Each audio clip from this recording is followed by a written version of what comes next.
허환구의 라디오 오늘. 여러분 안녕하십니까, 허환구입니다. 미국과 중국의 2차 무역 전쟁이 시작되는 걸까요? 트럼프 미국 대통령이 캐나다와 멕시코에 25% 관세 압박을 쏟아내면서 세계 시장이 출렁였는데요. 캐나다, 멕시코와는 한 달 유예에 전격 합의했죠. 캐나다 총리, 멕시코 대통령과의 통화 이후에 한 달 유예를 결정한 겁니다. 중국 시진핑 주석과도 곧 통화할 것이다, 이렇게 밝혔는데요. 하지만 뭔가 잘 안 풀렸던 걸까요? 중국에 대해서는 10% 추가 관세를 발효했고, 그러자 중국에서도 곧바로 보복 조치에 나섰습니다. 석탄, 석유 등 일부 미국산 수입품에 10에서 15% 관세를 추가로 부과하고 텅스텐 등 원료의 수출을 통제하기로 했습니다. 미국과 중국의 2차 무역 전쟁, 포문이 열렸습니다. 대미, 대중 무역 의존도가 큰 우리나라기에 타격이 불가피한데요. 우리나라 제품에도 미국의 추가 관세 부과 가능성도 있고요. 미중 갈등과 2차 무역 전쟁에 철저히 대비해야겠습니다. 안동문화 방송 라디오 오늘 광고 듣고 시작합니다.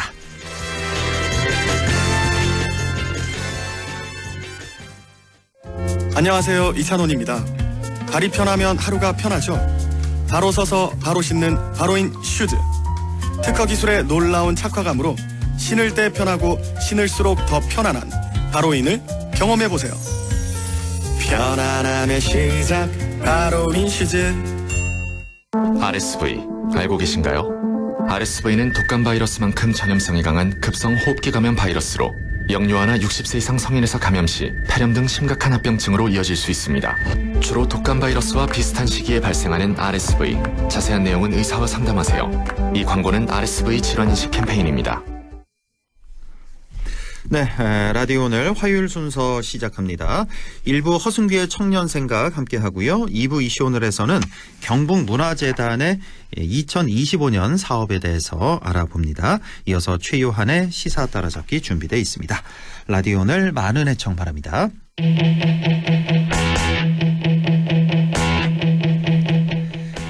네, 허승규의 청년생각, 안동 청년 공감 네트워크 허승규 대표와 함께합니다. 어서 오십시오. 네, 반갑습니다. 네, 우리가 지난 시간에는 윤석열 계엄과 탄핵 국면이 길어지면서 나타나는 정치적 내전 현상을 완화하기 위해서 지역 정치가 어떤 역할을 해야 되는지 짚어주셨는데요. 자, 오늘은 어떤 주제 준비하셨나요? 네, 오늘 주제는 버스 타기 좋은 경북입니다. 경상북도는 올해부터 70세 이상 어르신 대상으로 버스 요금 무료를 시행합니다.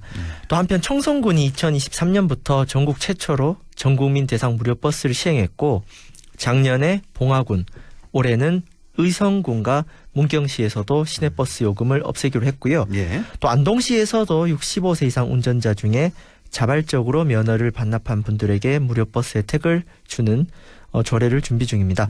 2025년부터 새롭게 달라지는 경북 북부 지역의 무료 버스 정책을 준비했습니다. 아, 안동시 정책도 있었군요. 이건 몰랐네요. 이거 이따가 말씀드리겠습니다. 네, 오늘 자세히 좀 알아보겠습니다. 자, 이렇게 2025년부터 새롭게 달라지는 경북 북부 지역의 무료 버스 정책 오늘 알아봅니다. 자, 허승규 대표가 방송에서 오랫동안 다뤘던 주제이기도 하고요. 자, 먼저 경상북도의 70세 이상 어르신 대상 무료 버스 정책 소개해 주시죠. 네, 2023년 10월에 경상북도 노인 등 대중교통 이용 지원 조례가 개정이 됩니다.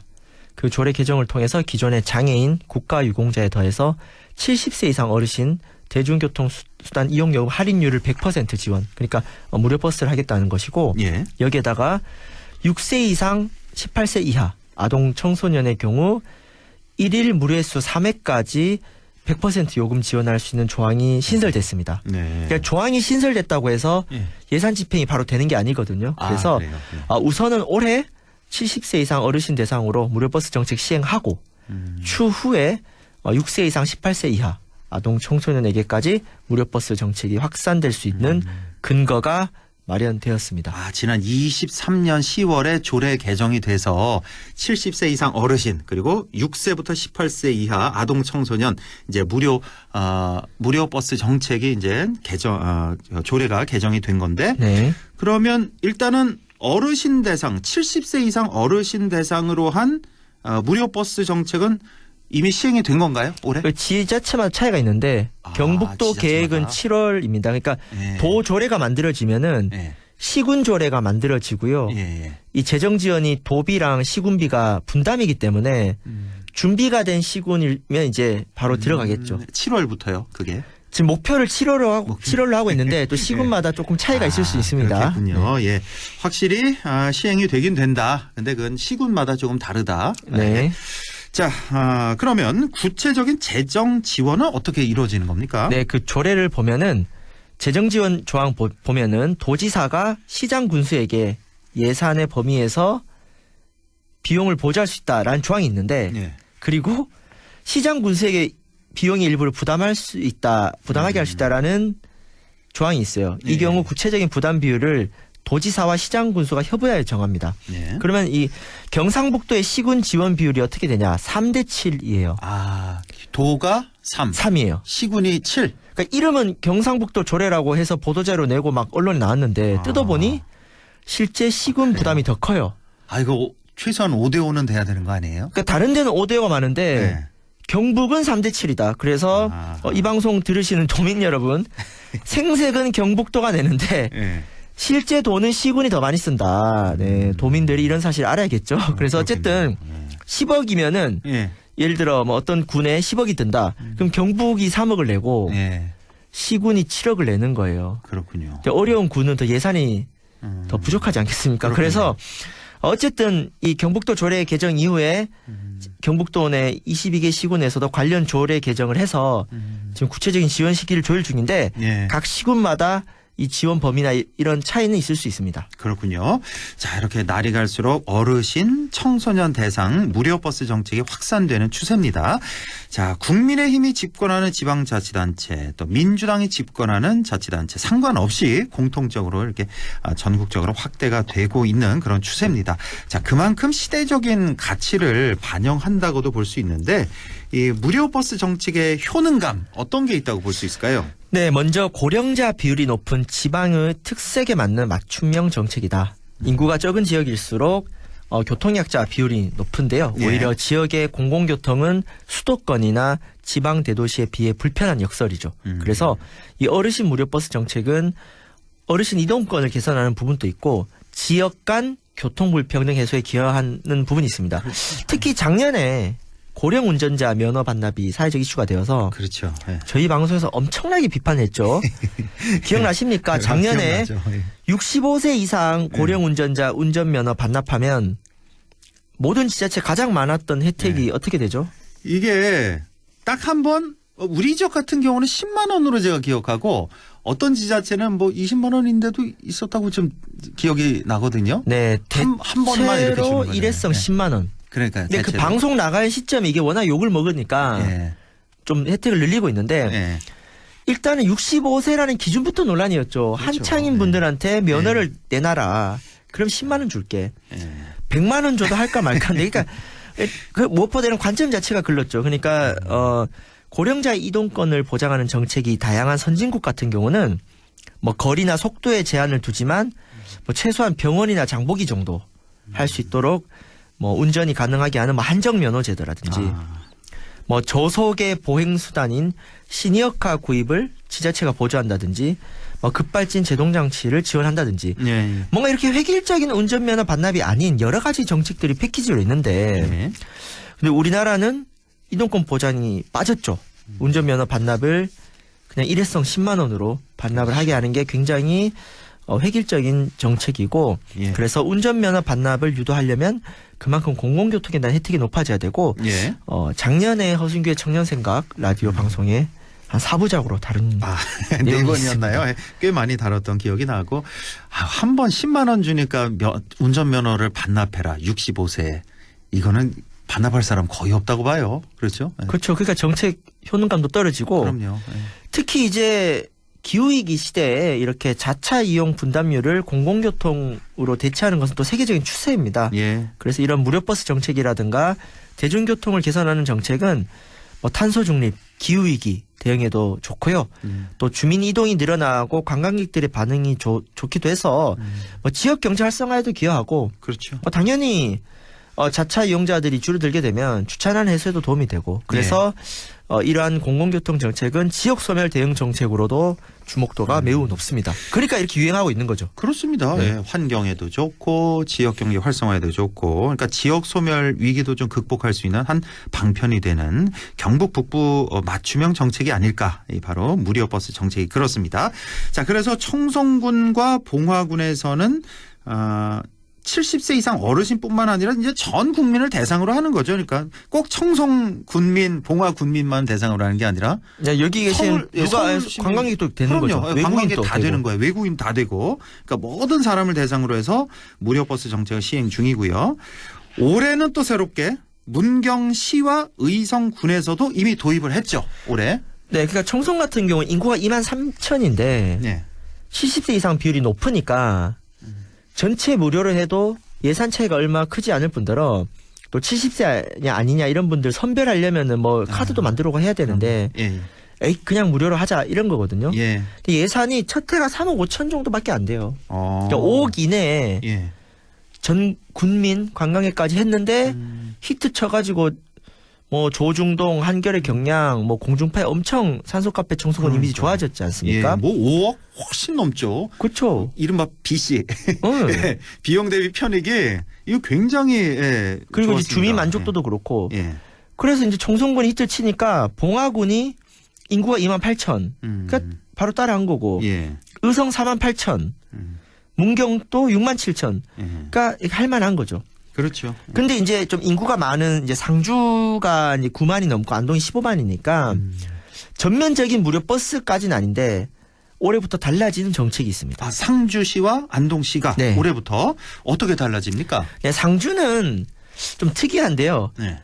올해 1월 1일부터 시내버스 단일 요금제를 시행합니다. 아, 시내버스 단일 요금제? 그러니까 상주는 네. 좌석 버스와 일반 버스가 요금이 달랐어요. 근데 이렇게 요금이 다르면은 네. 무료 버스라든가 그런 단계로 가기 전에 일단 선행 단계가 안 되는 거라서 상주시 시내버스 무료 승차 지원 사업 가기 전에 선제적 조치를 한 겁니다. 네. 그래서 기존의 좌석 버스가 2,000원인데 1,500원으로 낮췄어요. 예. 일반 버스랑 똑같이 했고 예. 이렇게 또 교통카드 사용하면은 또 추가 할인 혜택 받게 해가지고 일단 단일 요금제를 일단은 먼저 갔습니다. 예. 그러고 상주시가 무료 버스 하겠다고 했는데 이건 상주 시민들 지켜봐야 되고 예. 또 상주의 정석영 시의원이 5분 발언을 통해서 상주도 하자.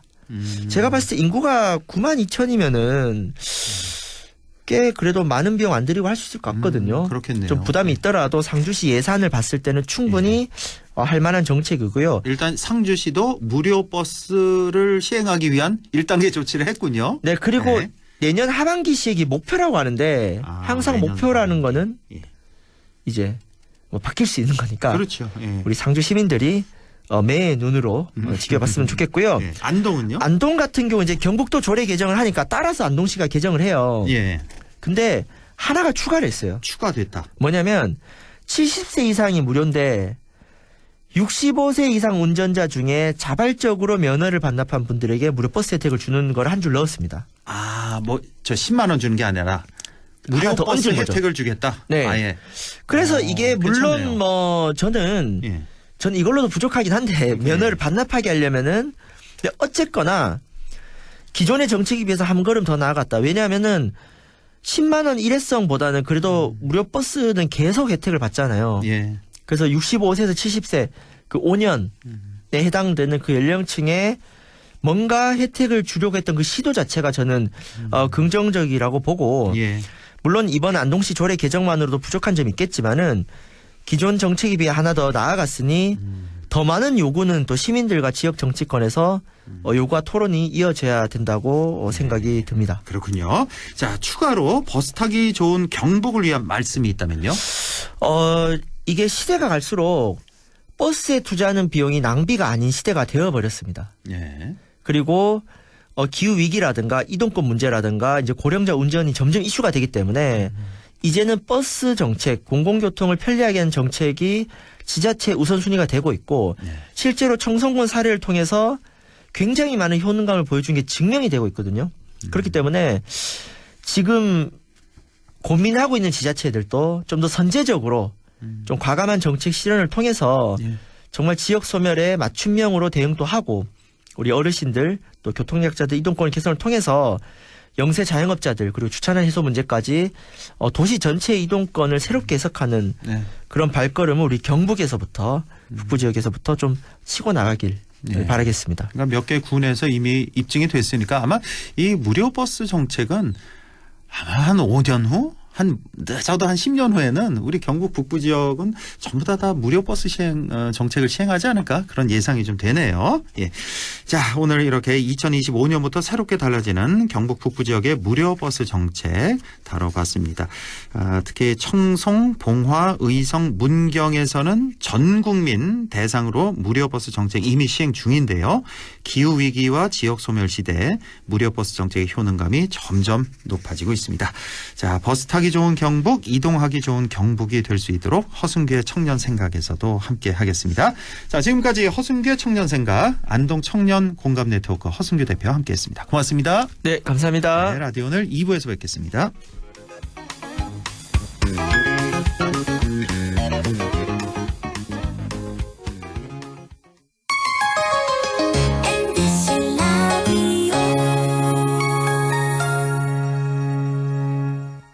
나에게 딱 맞는 대학, 나에게 꼭 맞춘 대학. 나만의 경쟁력을 원한다면 안동과학대학교로 오라. 시대에 딱 취업 중심 실전학과, 학생의 꼭 현장 중심 실무교육, 취업에 맞춤, 내 꿈에 맞춤, 나의 드림핏 안동과학대학교. LG전자 베스트샷 안동 본점 오픈 1주년 기념 빅 세일. 역대급 할인 혜택과 다양한 사은품도 아낌없이 탁탁. 가격까지 체크하니까 완전 럭키잖아. 2월 7일부터 27일까지 안동 본점 오픈 1주년 빅 세일. 대구 건축 가구박람회. 대구 건축과 가구박람회가 2월 6일부터 9일까지 대구 엑스코에서 개최됩니다. 건축자재, 전원주택, 인테리어, 이동식 주택, 인테리어 가구, 종합가구, 차, 공예 등 건축과 가구 관련 다양한 제품이 전시되는 대구 건축 가구박람회. 많은 관람 바랍니다. 동아전람. 오늘도 안전하게 음주운전 예방수칙 알려드립니다. 첫 번째, 술자리가 예정된 경우 미리 귀가 방법을 정하고 차는 가져가지 않는 것이 안전합니다. 두 번째, 음주 후 자전거나 전동 킥보드를 이용하는 것도 음주운전 처벌 대상에 포함됩니다. 세 번째, 과음을 한 다음 날에는 대중교통을 이용해주세요. 숙취 음주운전 역시 처벌 대상입니다. 네 번째, 음주운전을 방조하는 경우에도 3년 이하의 징역형 또는 1,000만 원 이하의 벌금형에 처해질 수 있습니다. 적극적으로 말려주세요. 위험한 음주운전 미리 예방하여 소중한 생명을 지켜주세요.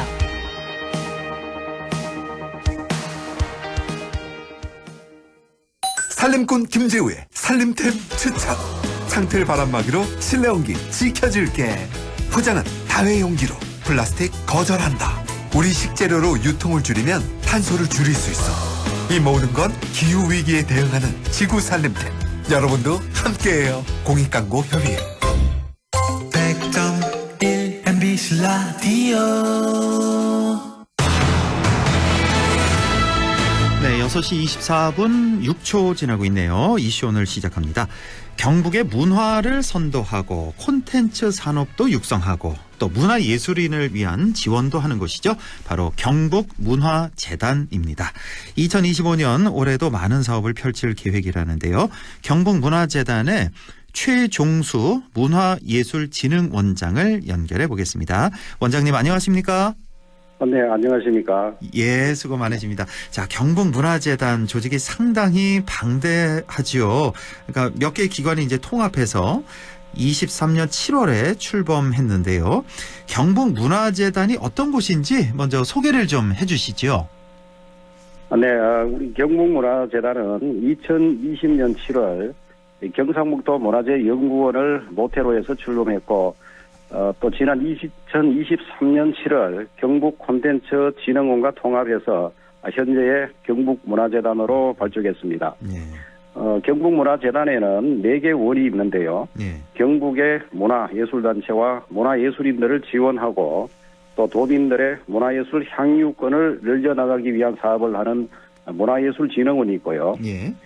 문화 콘텐츠 산업과 또 기업을 지원하고 육성하는 일을 하는 문화 콘텐츠 진흥원, 한복 연구와 보급을 하고 있는 한국 한복진흥원, 그리고 문화재 발굴과 문화유산 분야 연구를 맡고 있는 문화유산원이 있습니다. 아, 이렇게 4개 원. 그러니까 경북문화재단 밑에 문화예술진흥원이 있고 문화콘텐츠진흥원이 있고 한국한복진흥원 그리고 문화유산원 이렇게 4개 원이 함께 있는 거군요. 네, 4개 원이 문화재단을 구성하고 있다고 보시면 되겠습니다. 그 위에 이제 경북문화재단 뭐 이사장이 위에 한 분 계시고 이렇게 되는 겁니까, 그럼? 네, 이사장은 우리 경상북도 지사가 이사장이고요. 지사가 당연직으로 이사장이고. 네, 예. 그렇군요. 예. 자, 지금까지 뭐 시도민들에게 여러 사업도 많이 하셨잖아요. 네, 예, 어떤 게 있었죠? 네. 지금까지 알려진 사업을 간략하게 소개를 드리면 우리 경북의 전통주와 또 종가 음식을 알리기 위한 전통주 문화 대축전, 종가 음식 문화 대전을 해마다 열고 있고요. 또 다음 달 31일에 개막할 예정입니다. 또 우리 태계 선생 마지막 귀향길 재연 행사, 또 음악 까투리, 독도 강치를 주제로 한 애니메이션도 잘 알려져 있습니다. 이와 함께 우리 지역의 문화유산을 유네스코 문화유산에 등재할 수 있도록 저희들이 노력하고 있는데요. 고령 가야 고분군의 유네스코 문화유산 등재가 저희들이 추진한 대표적인 사업입니다.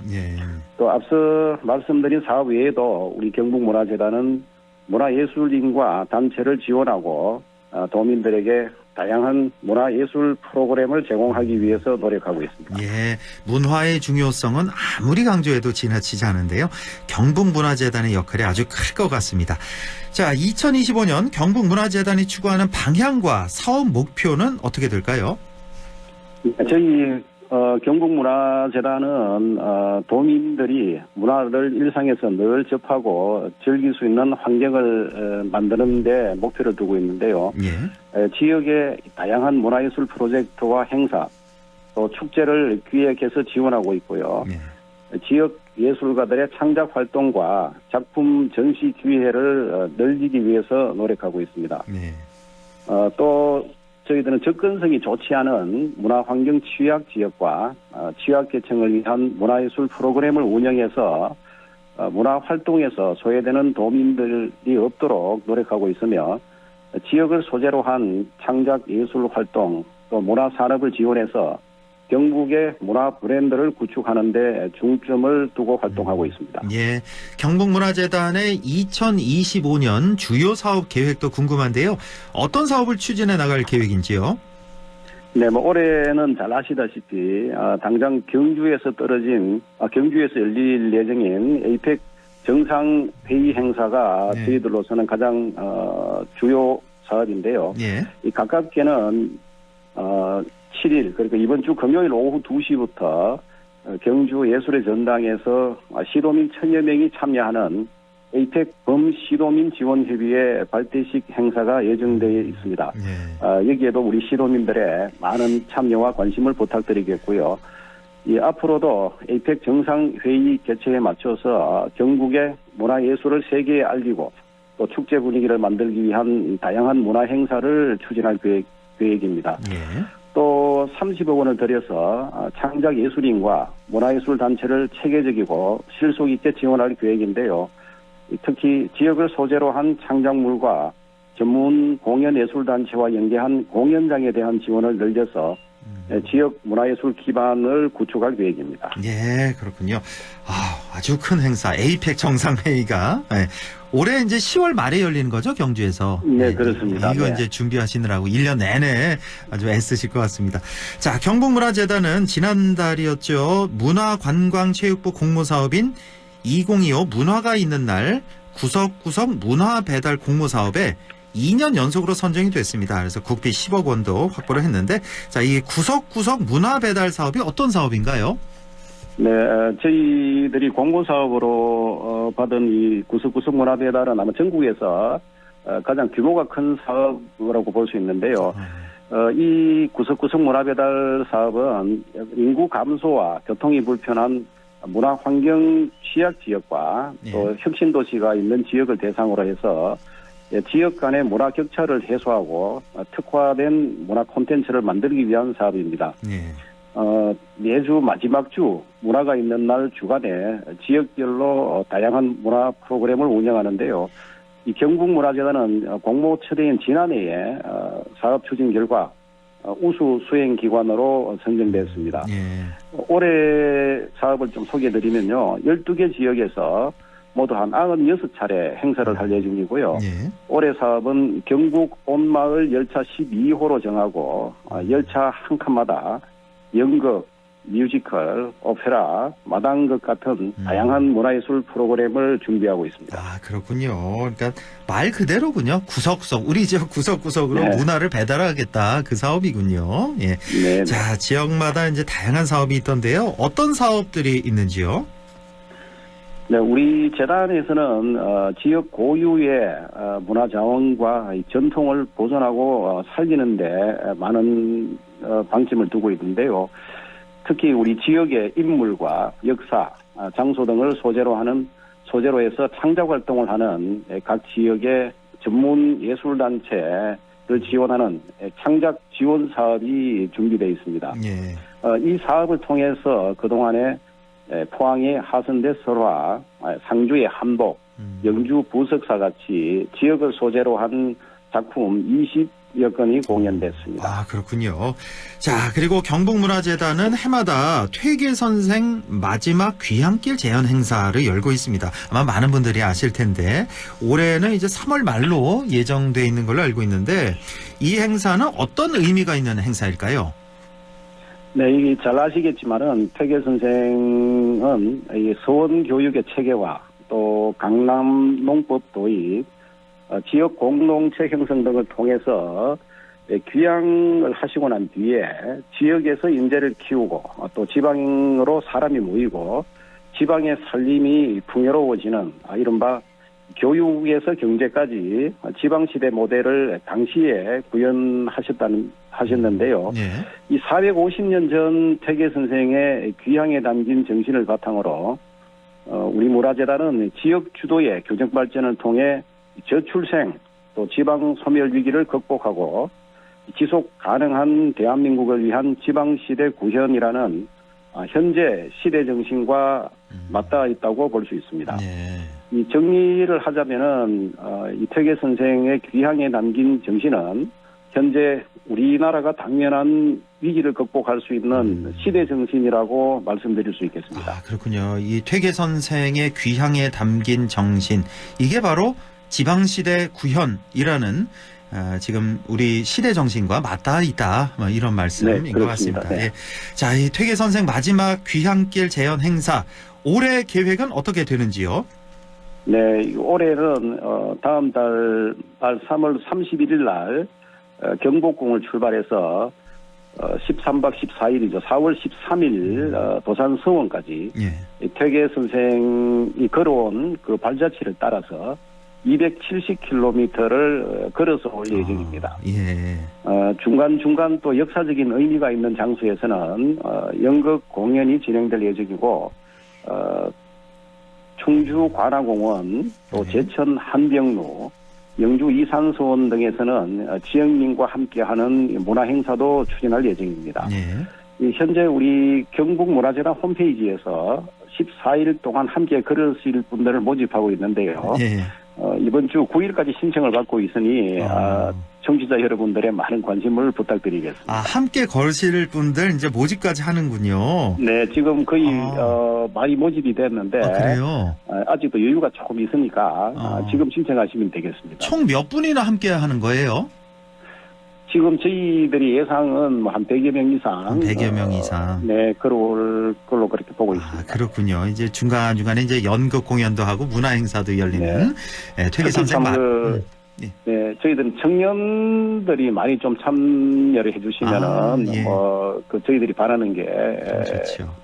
주로 젊은 청년층에서 많이 참여를 해주시면 좋겠다 이런 생각을 가지고 있습니다. 270km입니다. 총 연장. 이걸 이제 14일간 걷게 되는 건데 따져보니까 하루에 한 20km 정도 이렇게 걷는 행사인데 이게 걷기로만 되는 겁니까? 아니면 중간중간에 뭐 교통편도 좀 이용을 하는 겁니까? 중간에 아마 호수가 있는 구간이 있어서 예. 배로 이동하는 구간이 잠깐 있고요. 중간에 호수도 배 타고. 네, 예. 거의 다 뭐 걸어서 옵니다. 그렇고 중간에 뭐 차 타고 오고 이런 건 없어요, 전혀? 지금까지 이제 저희들 행사하면서 예. 한 번도 중간에 낙오를 했다든지 이런 건 없었고요. 그렇군요. 다 걸어서 연세가 많으시면 부터 해서 다 걸어서 이렇게 와서 아마 의미가 더해지지 않았나 이렇게 생각을 하고 있습니다. 저도 시간만 되면 좀 함께 했으면 참 좋을 것 같습니다. 네. 저도 걷기에 아주 취미가 있거든요. 아주 시간 되시면 한번 오시죠. 예. 아주 좋은 행사, 의미 있는 뜻깊은 행사가 될 것 같습니다. 자, 마지막으로 하고 싶으신 말씀 있으면 좀 전해주시죠. 네, 2025년은 우리 경주에서 에이펙 정상회의가 개최되는 또 역사적인 회의인 만큼 우리 경북의 문화예술을 전 세계에 알리는 좋은 기회가 될 것으로 생각합니다. 이 에이펙 성공 개최를 통해서 경북의 문화가 한 단계 더 발전할 수 있도록 도민 여러분들의 많은 관심과 응원을 부탁드립니다. 우리 경북문화재단도 경북의 문화와 예술 그리고 문화 콘텐츠를 전 세계에 알릴 수 있도록 최선을 다하겠습니다. 예. 네, 감사합니다. 예, 알겠습니다. 오늘 도움 말씀 잘 들었습니다. 지금까지 경북문화재단 최종수 문화예술진흥원장과 함께했습니다. 원장님 고맙습니다. 네, 감사합니다. 네. 라디오 오늘에서는 청취자 여러분의 참여를 기다리고 있습니다. 우리 지역에서 발생한 사건 사고 소식이나 함께 토론하고 싶은 내용을 안동 MBC 홈페이지 라디오 오늘 게시판에 올려주시기 바랍니다. 전화와 문자 참여도 하실 수 있습니다. 전화는 851국에 7191번, 문자는 샵 0913번으로 보내주시면 됩니다. 문자는 단문 50원, 장문 100원의 정보 이용료가 있습니다. 여러분의 많은 참여 바랍니다.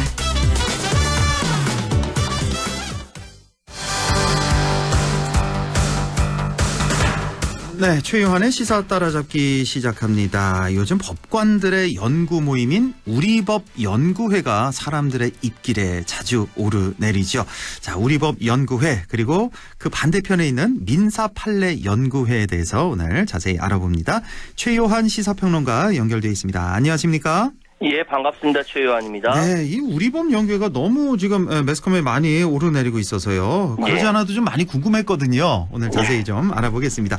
자, 일단 국민의힘이 윤석열 대통령 탄핵 심판 사건을 심리 중인 헌법재판소의 정치적 편향성을 부각하면서 지금 우리법 연구회 이거 맹공을 지금 퍼붓고 있네요. 예, 그렇습니다. 권영세 비대위원장이 헌법재판관 8명 가운데 3명이 우리법 연구회 출신으로 밝혀지면서 헌법재판소가 아니라 우리법재판소라는 비판까지 나오고 있다라고 이야기했습니다.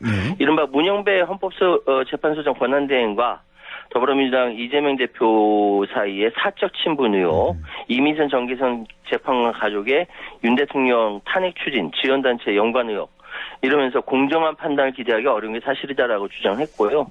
또 신동욱 수석 대변인도 라디오 인터뷰에서 이 비슷한 이야기를 했습니다. 그러니까 국민의힘이 현재의 정치의 편향성 문제 삼는 것은 윤 대통령 탄핵 소추가 인용될 경우를 염두에 둔 것이다. 탄핵이 인용되고 조기 대선이 치러지더라도 헌재 판단의 공정성 논란을 앞세워 대선에 미칠 악영향을 최소화하려는 전략 아니냐 이런 얘기가 나오고 있습니다. 어차피 조기 대선 전략 아니냐 이게 그렇죠. 지금. 그런데 야당에서 탄핵 불복의 의도라고 비판이 나온 거에 대해서는 일단 선을 그어요. 그러니까 헌재 결정에 불복하기는 어렵다. 사법부의 판단을 존중해야 한다는 것이 보수의 전통적인 가치관이자 덕목이다라고 이야기는 합니다. 그럼에도 불구하고 민주당이 지금 탄핵 불복의 밑밥이다. 극렬 반발하고 있고 이에 대해서 뭐 전현희 최고위원 같은 경우는 아니 그 법조계에서 기소가 갔거나 확연히 있을 경우 예의상 뭐 친분을 알리는 게 현실이고 이재명 대표도 사적인 자리에서는 대학교 선배인 국민의힘 권성동 원내대표에게 아유 형님 이렇게 하는데 이건 어떻게 해석하냐.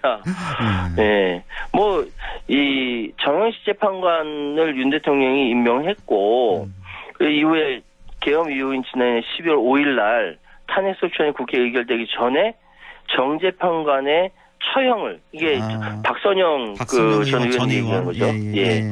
진실화해위원장을 임명했다. 이거 탄핵 재판에 영향 미칠 의도라고 쉽게 추론할 수 있는 거 아니냐. 그야말로 내로남불이다라고 민주당은 비판하고 있습니다. 예.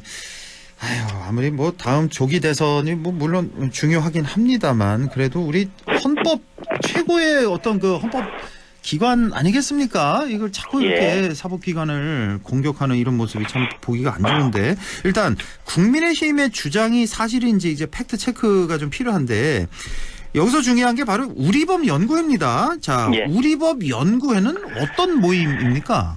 이게 이제 1987년 6.29 선언 이후에도 5공화국의 사법부 수뇌부가 유임되어서 그때 2차 사법파동이 벌어졌거든요. 그걸 계기로 1989년에 창립된 법관들의 공개적인 연구 모임입니다. 본래는요, 1970년대 중반에 사법연수원의 장로, 기독교, 이 종교 소모임이었거든요. 지도교수 중심으로 밥 먹고 스터디하는 그런 그룹이었다라고 해요. 근데 지도교수가 법조계의 마이너리티인 광주일고 출신이었기 때문에 자연히 모이는 사람들이 호남계 법조인, 운동권 법조인 이렇게 중심으로 이루어지다가 자연스럽게 종교 모임에서 학술회의로 성격이 바뀌었다는 거죠. 이게 지금 신영철 대법관의 재판 개입 논란 때도 우파단체에서는 반발 여론을 주동한 게 우리법 연구회다. 용산 참사 사건 기록 공개 결정, PD 수첩 제작진에 대한 무죄 결정, 이때도 여당에서 그리고 우파단체에서 재판장이 우리법 연구회 소속이라 무죄가 나온 것이다.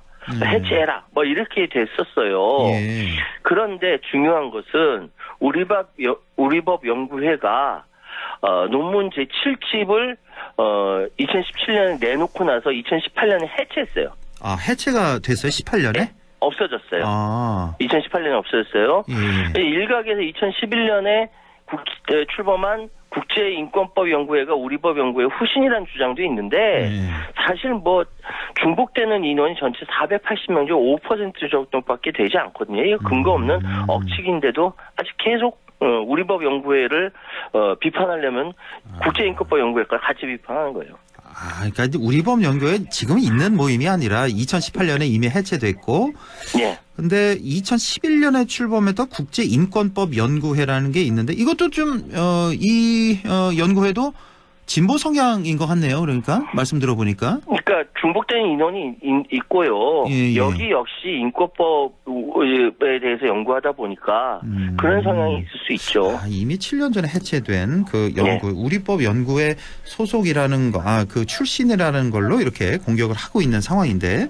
자, 그런데 국민의힘이 우리법 연구회 출신이라고 비판하는 것에 대해서 권성동 원내대표의 과거 발언이 다시 소환된다고요? 그렇습니다. 이거 잘 들어보세요.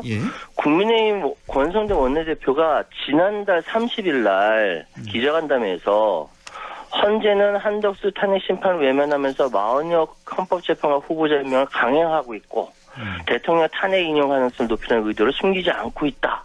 이게 다 우리법 연구회 출신 법관들과 민주당과 사법 카르텔이 있다. 라고 비판을 했어요. 그러면서 이게 민주당식 독재의 길이다라고 주장했는데 그러면서 이제 우리법 연구회 출신의 헌법재판관들은 법률가로서 양심을 지킬 것인지 아니면 좌파 세도 정치를 할 것인지 선택해야 한다라고 지난달 30일 날 얘기했습니다. 그런데 아주 강력하게. 권성동 원내대표가 지난 2023년 9월 20일 이때 이균용 대법원장 후보자 인사청문회가 있었어요. 이때 그때도 권성동 원내대표였거든요. 이때 뭐라고 얘기했냐면은 민주당이 그때 이균용 그 대법원장 후보자가 보수의 하나회라고 불릴 정도로 보수 엘리트 법관들만의 모임인 민사 판례 연구회 소속이라는 점을 문제 삼으니까 우리법 연구를 공격하고 정반대의 발언을 방어해 나섰어요. 우리가 흔히 어떤 특정 연구단체에 소속되면 이럴 것이다. 어느 지역 출신이면 이럴 것이다. 라는 고정관념에 사로잡히는 경우가 많이 있는데 그러다 보니까 어떤 연구단체나 특정 지역 출신들을 사시의 눈으로 쳐다보고 지레 짐작하고 또 평가를 하고 단정을 짓는 오류를 범하는 경우가 있다. 이건 2023년 9월 20일 날 이균영 대법원장 후보자 인사청문회를 해서 권성동 원내대표가 직접 한 이야기입니다. 이게 이제 이런 게 이제 내로남불인데 정치권에 예. 뭐 민주당도 마찬가지고 이 당시에 민주당이 또 공격을 했나 보네요. 공격을 했죠. 보수 성향의 민사 판례 예. 연구회 소속이다 라면서 공격을 했고 당시에 권성동 원내대표는 또 이제 두둔을 했고. 예. 자 그러면 지금 권성동 원내대표의 얘기와는 이제 당시는 정반대 지론으로 이제 얘기를 하는 거잖아요. 그런데 재밌는 게 예. 권성동 원내대표가 강원랜드 채용 부정청탁 혐의를 이끈 혐의로 2019년 6월 1심에서 무죄 선고받았거든요. 예예. 이 재판을 이끈 사람이 이순영 서울중앙지법 부장판사였습니다. 예. 역시 우리법 연구회 출신입니다. 아 예. 근데 이순영 중앙지법 부장판사가 최근 윤석열 대통령 체포영장을 발부해서 극우 세력의 공격을 받고 있거든요. 아, 그 판사예요? 이순영 예, 판사가? 맞아요. 예. 우리법 연구회 근데 출신. 강원랜드 채용 부정청탁 혐의로 1심에서 무죄 선고받고 나서 예. 권성동 원내대표는 이 사건을 수사하고 기소한 정치검찰은 스스로 법적 책임 져야 되고 어려운 여건 하에서도 대한민국 정의를 실현하고 기본권 보장에 최선을 다하면서 공정하게 판단한 우리 사법부의 경의를 표한다. 이때는 또 경의까지 표했군요. 예. 아. 그러니까 민주당의 한준호 최고위원이 이야기를 아니 그 1심 재판에서 무죄를 선고한 판사 역시 우리 법연구회 출신을 잘 알고 있을 텐데 그때는 경의를 표한다고 얘기하고 지금은 비난 대상이다. 이거 누가 납득하냐라고 비판을 한 겁니다. 그러니까 이제 일부에서 이제 헌법재판소 흔들기 위한 이런 이제 권성동 원내대표가 이야기한 게 왔다 갔다 본인의 유불리에 따라 입장 바꾸는 거 아니냐 그러네요. 이런 비판이 나오는 것이죠. 아유, 하필이면 권성동 원내대표가 지금 중심에 있어가지고 저번에 뭐죠 그 탄핵 심판할 때 그렇죠. 내란죄 또 빼니 많이 그것 때문에 또 말 바꾼 것 때문에 그렇죠. 또 얘기가 많았었는데. 권성동의 적은 권성동이라는 얘기가 여기서 나오는 겁니다. 그렇군요. 예. 자 진보 성향의 우리법 연구회 여기 이제 딱 대척점 반대되는 곳에 있는 게 바로 민사 판례 연구회라는 건데 이거는 보수의 하나회라고 불리는 그런 조직이라고요. 이게 1977년도에 창립됐는데요. 법학 학술 단체입니다. 서울대 그 곽윤직 전 교수가 자기 친했던 제자들 중심으로 만든 단체예요.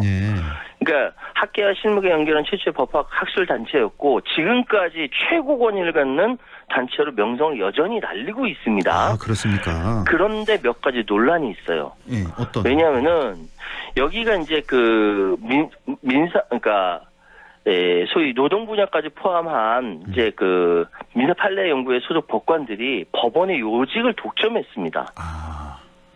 민사 판례 연구회는 다른 법관 연구 모임과 달리 법관을 퇴직하면 어딜 가냐면 김앤장 등 대형 로펌으로 갑니다. 아, 그래요? 왜냐? 여기 민사 판례 연구회 김앤장 소속 변호사들도 회원입니다. 정관예의 통로 사법부의 하나회라는 비판이 그래서 나오는 거예요. 완전히 예. 여기 중심 멤버가 매 기수마다 서울대 법대, 대학 재학 중 조기 합격, 연수원 성적 최상위권 기준, 요 몇 사람, 요 한 두세 사람을 가입시켜가지고 곽윤주 교수의 총애받는 제자들이 여기에서 소속이 된 거예요. 아, 그래요? 엘리트 중에 엘리트? 그러니까 초특급 엘리트죠. 초특급 엘리트. 한 해에 두세 명만 가입시키는 그런 모임이군요. 가입하고 싶다고 다 가입되는 거 아니에요. 그렇겠네요. 그런데 그러면 지금 우리법 연구에 대한 비판은 많은데 민사 판례 연구에 대해서는 상대적으로 적거든요. 예. 그 보면은 우리법 연구회 출신 대법관급 이상이 3명이에요. 민사 판례 연구회에는 대법관급 이상 법관이 무려 22명입니다. 아, 그 정도입니까? 비교도 안 됩니다. 우리법 연구회 출신은 대법관급으로만 보자면 한 3명이고 민사판례 연구회는 22명이나 된다. 아, 그런 거군요. 당연히 이 민사판례 연구회는 보수 성향이라고 봐야 되는 거고. 예. 맞습니다. 자, 그럼 지금과 같은 우리 한국 사회에서는 지독한 폐쇄성으로 또 비판을 받을 소지가 충분하겠네요. 아, 그럼요. 그래서 2010년부터 가입 신청해서 승인받으면 회원될 수 있는 걸 그제서야 바뀌었어요. 점점 비서울대 판사, 뭐 비서울대 출신들도 예전엔 뭐 꿈도 못 꿨던 성균관대, 고대, 연대, 법대 출신 교수들도 활동을 하고 있습니다. 예. 그런데 여전히 이 뭐랄까 아까 말씀드렸던 정관예우 전직 판사 55명 중 절반 27명이 현재 김앤장 소속 변호사로 활동할 수 있을 정도로 초특급 엘리트 집단이에요. 매년 여름에 여름방학 때 교수들이 많으니까 국내 리조트 등지 휴양지에 3박 4일 일정을 갔거든요. 여기 리조트에서는 VIP급으로 대우한다라는 것이죠. 아, 그렇군요. 그러니까 검찰로 따지면 뭐 초엘리트 뭐 특수부 출신 뭐 이렇게 보면 되겠고 판사들 중에서는 이제 초엘리트 코스가 바로 민사판례 연구회다. 아, 이렇게 보면 되는 거군요. 자, 그래서 그런지 최대 변호사 단체인 대한변호사협회, 대한변협이 민사판례 연구회 소속 법관들의 전관예우 문제를 지적하기도 했다고요. 왜냐하면 이명박 박근혜 정부 때 민판연 소속 법원 사람들이 다 법원 주요 요직을 대부분 차지했거든요. 그러니까 이제 이 사람들 또 있다가 법원 떠나면 김앤장 같이 법무법인으로 옮기고 여기에선 또 자연스럽게 변호사들이랑 이렇게 주고받는 것들이 있다라고 하니까 전관예우 또 대한변협에서 문제를 제기하는데 대한변협이라는 데는 굉장히 보수적인 단체예요. 아, 그래요? 변협 자체가 굉장히 보수적입니다. 근데 보수적인 단체에서 뭐라고 얘기하냐면은 아니 연구회가 고위 전현직 판사들의 사조직으로 전락해 법관 순혈주의와 엘리트주의 폐단을 낳고 전관예우 통로가 되는 것을 심히 우려한다. 보수적인 시각에서 대한변협에서 봐도 해도 너무한다라는 이야기가 나오고 있는 것이죠. 아, 제가 속으로 참 아까 그 민변하고 좀 착각했군요. 그러니까 민변 대한변협. 대한변협 여기는 이제 보수적인 협회가 되는데 여기에서조차도 이제 이렇게 지적을 하고 있다. 자, 한편 헌법재판관은 그 재판관 개인의 성향을 이유로 국민의힘과 보수 언론의 공세를 이어가는 것에 대해서 아주 강하게 반박을 했죠. 아까 말씀드렸던 대로 권영세 비대위원장, 권성동 원내대표 다 지금 개개인별 헌법재판관 개개인별 성향 가지고 이제 딴지를 걸고 있으니까 지금 아예 이제 헌재의 공보관이 대놓고 대통령 탄핵 심판 심리 대상은 피청구인의 행위가 그러니까 윤석열 대통령의 행위가 헌법이나 법률에 위배되는지와 그 위반 정도가 중대한지지. 그렇죠. 헌법과 법률을 객관적으로 적용하여 이루어지는 것이 재판관 개인의 성향에 따라 좌우되는 거 아닌데도 불구하고 이게 탄핵 심판의 본질을 왜곡하는 경우가 발생하고 있다. 사법부의 권한 침해 가능성에 대해 헌재는 우려를 표한다. 이거 굉장히 센 발언입니다. 아, 그래요. 예. 그러니까 예전에 문영배 소장이 어디 10년 전인가 그때 페이스북에서 댓글로 이재명 대표랑 댓글에 여기서 보네요. 그래 반갑습니다. 이거 가지고 막 얘기하는 거니까. 어쨌든 지금 상황은 헌재의 개인 재판관 성향이 막 영향을 미친다. 그런 거 아니다라고 치열하게 부딪히고 있는 상황입니다. 네, 사법부 흔들기 더 이상 안 됩니다. 국민들이 용인하지 않을 겁니다. 자, 오늘 말씀 여기까지요. 최요한 시사평론가와 함께했습니다. 고맙습니다. 감사합니다.